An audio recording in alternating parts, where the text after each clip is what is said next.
Hello दोस्तों, स्वागत है आपका हमारे इस यूट्यूब चैनल पर। दोस्तों, आज हम द सेल्फिश जायंट का फुल समरी करेंगे। प्रतिदिन दोपहर बाद बच्चे दानव के बाग में खेलते थे।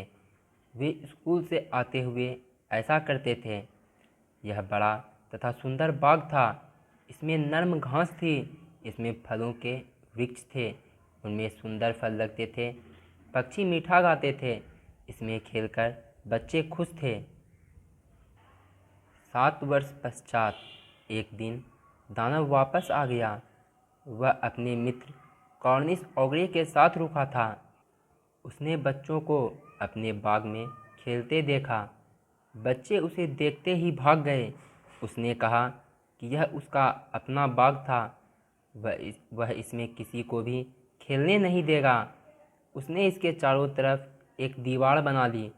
उसने एक नोटिस बोर्ड भी लगा दिया। इस पर एक चेतावनी लिखी थी, अनाधिकार प्रवेश करने वालों को कानूनी दंड दिया जाएगा। बच्चों के लिए खेलने का कोई अन्य स्थान नहीं था। वे ऊंची दीवारों के चारों तरफ घूमते थे। वे अंदर वाले सुंदर बाग के बारे में बातें किया करते थे। बसंत आ गया। कलियां और छोटे छोटे पक्षी आ गए। परंतु दानव के बाग में शीत ऋतु थी। पक्षियों ने नहीं गाया क्योंकि वहाँ बच्चे नहीं थे। एक बार एक सुंदर फूल घास के ऊपर आया, परंतु इसने नोटिस बोर्ड को देखा। यह वापस सोने चला गया। दानव के बाग में स्नो और फ्रॉस्ट थे। इसमें हर एक वस्तु सफ़ेद दिखाई देती थी। फिर नॉर्थ विंड आई। यह उनके साथ रुक गई। ओले भी पड़े। खुदगर्ज दानव ने ठंडे और सफ़ेद बाग पर देखा। बसंत उसके बाग में नहीं आया। पतझड़ में सुनहरे फल थे, परंतु यह उसके बाग में नहीं आया।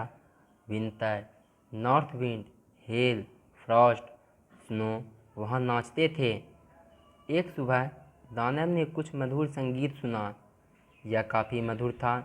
उसने सोचा कि अवश्य ही यह सम्राट के संगीतकार होंगे, परंतु यह लिन्नट पक्षी थी। वह उसकी खिड़की के बाहर गा रही थी। दानव को इसका गाना काफ़ी मधुर लगा। फिर हेल ने नाचना बंद कर दिया। नॉर्थ विंड रुक गई। दानव ने अनुभव किया कि बसंत आ गया है। दानव ने एक अति सुंदर दृश्य देखा। बच्चे एक छोटे से छेद में से उसके बाग में घुस आए थे। वे वृक्षों की टहनियों में बैठे थे। उन्हें पाकर वृक्ष काफ़ी खुश थे। वे खिल गए थे। पक्षी इधर उधर उड़ रहे थे। वे चहचहा भी रहे थे। फूल भी ऊपर देख रहे थे। यह काफ़ी सुंदर नज़ारा था, परंतु एक कोने में अब भी शीतकाल था। उस कोने में एक छोटा बच्चा खड़ा था। वह वृक्षों की टहनियों में नहीं जा सकता था। वह रो रहा था और इधर उधर घूम रहा था। नॉर्थ विंड बह रही थी और गरज रही थी। वृक्ष ने बच्चे को चढ़ने के लिए कहा। इसने अपनी टहनियों को नीचे झुका दिया, परंतु बच्चा चढ़ नहीं सका। इस दृश्य पर दानव का दिल पिघल गया।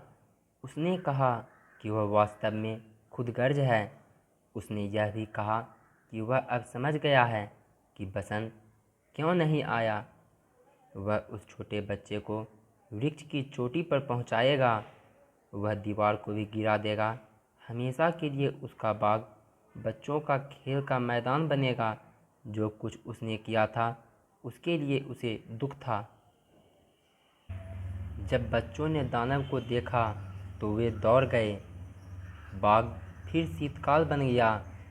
केवल छोटा बच्चा नहीं दौड़ा, वह रो रहा था।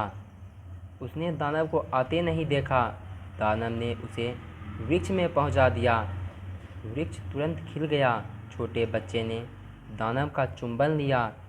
दूसरे बच्चों ने देखा कि दानव दुष्ट नहीं है।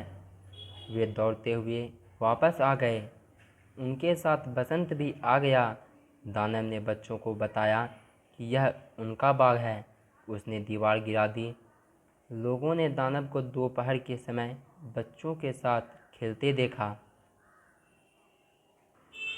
प्रतिदिन दोपहर बाद बच्चे आते थे और दानव के साथ खेलते थे, परंतु दानव छोटे बच्चे को देखना चाहता था। छोटा बच्चा नहीं आया।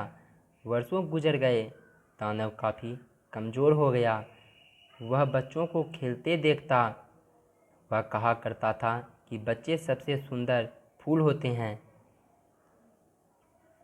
एक शीत ऋतु की सुबह दानव ने अचानक आंखें रगड़नी आरंभ की। उसने एक बड़ा सुंदर दृश्य देखा। एक कोने में सफ़ेद कलियों से लदा एक सुंदर वृक्ष खड़ा था। इसकी टहनियाँ सुनहरी थी। छोटा लड़का इसके नीचे खड़ा था।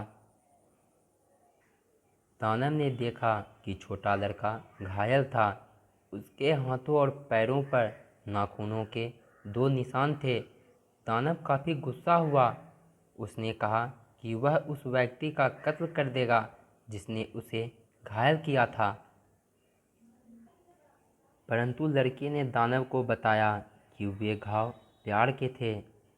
दानव ने लड़के से एकदम पूछा कि तुम कौन हो? एक अद्भुत भय दानव पर छा गया। लड़का मुस्कुराया। उसने दानव को उसके साथ उसके बाग में आने को कहा। उसका बाग स्वर्ग था। बच्चों ने दानव को वृक्ष के नीचे मरा पाया। वह सफ़ेद कलियों से ढका हुआ था। तो दोस्तों, द सेल्फिश जायंट का फुल समरी कंप्लीट हुआ। हम आपको क्लास 6 से लेकर क्लास 10 तक के इंग्लिश और हिंदी के सभी चैप्टर्स का summary, question answer, MCQ, additional question answer कराएंगे। आप दूसरे चैप्टर्स का भी समरी चैनल के प्लेलिस्ट में जाकर देख सकते हैं। अगर आप चैनल पर नए हैं तो चैनल को सब्सक्राइब करें और वीडियो कैसी लगी कमेंट बॉक्स में ज़रूर लिखें।